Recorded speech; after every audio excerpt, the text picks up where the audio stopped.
আমি আজকে চিতল মাছের মুইঠা বানাচ্ছি। এই যে চিতল মাছের কিনে নিয়ে এসেছি, কাটা ছাড়া পাওয়া যায় এখানে আমেরিকায়। আমার জামাই কিনে নিয়ে এসছে। তার মধ্যে আমি আলু সিদ্ধ করে, পেঁয়াজ কুচিয়ে, লঙ্কা কুচিয়ে, একটু আদা পেস্ট, রসুন পেস্ট দিয়ে এটাকে মেখে নিয়েছি। এবার এটাকে আমি মুইঠা বানাবো।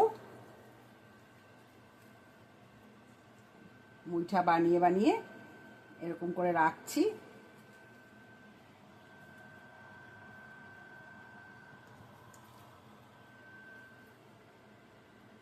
মুইঠা যে যেমন বানাতে পারেন, তার যার যেরকম শেপ পছন্দ সেরকম করে বানাবেন।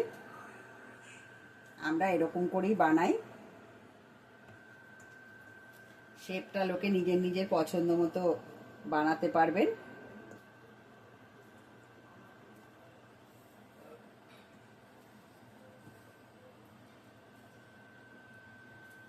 এরকম করে আমি মুইঠাগুলো রেডি করে নিচ্ছি।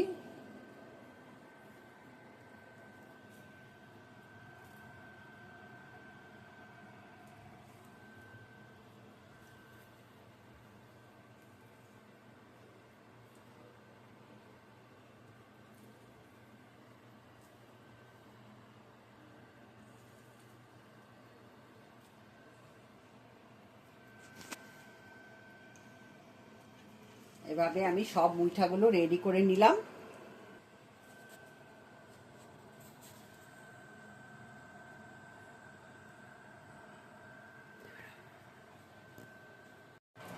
আমি একটা কড়াতে গরম জল বসিয়ে রেখেছিলাম।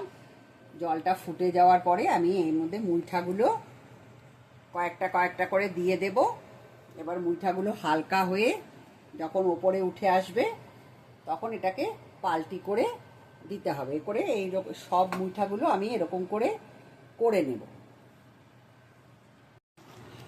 এরকম গরম জলে এগুলো দিয়ে এগুলো ফুটে উঠবে, জলটা ফুটে উঠবে, তারপরে দিতে হবে। আর এগুলো এরকম ফুলে উঠবে, হালকা হয়ে যাবে, এরকম হালকা হয়ে যাবে। তারপরে এগুলোকে পাল্টি করে দিতে হবে একবার, হালকা হয়ে ভেসে উঠবে। তারপরে এগুলোকে এবার পাল্টি করে দিয়ে তারপরে একে একে নামাতে হবে।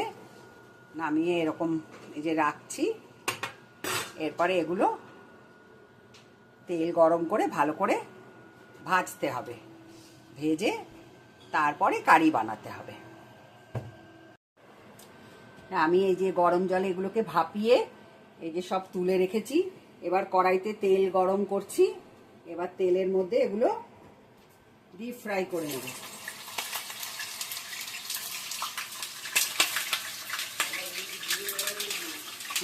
দূরে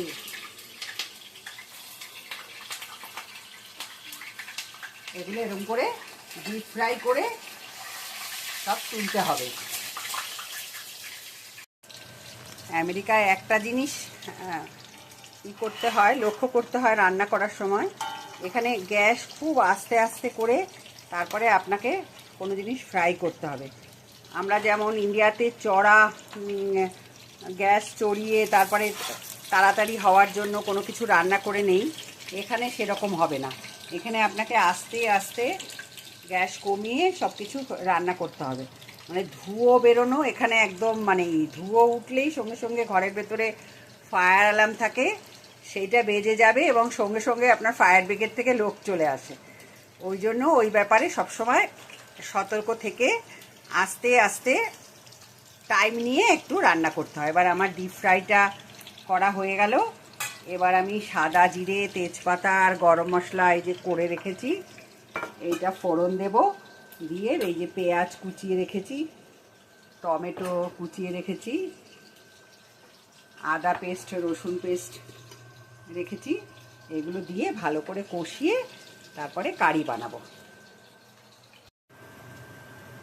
এই যে আমার পেঁয়াজ কষানো, পেঁয়াজ, টমেটো, আদা, রসুন সব দিয়ে কষানো হয়ে গেছে। এবার আমি বড়াগুলো দিয়ে নামিয়ে দেব। চিতল মাছের মুইঠা রেডি হয়ে যাবে ভাত দিয়ে, গরম গরম ভাতের সাথে। আর কিচ্ছু লাগবে না, ব্যাস একটু ফুটে উঠলেই রেডি হয়ে গেল চিতল মাছের মুইঠা।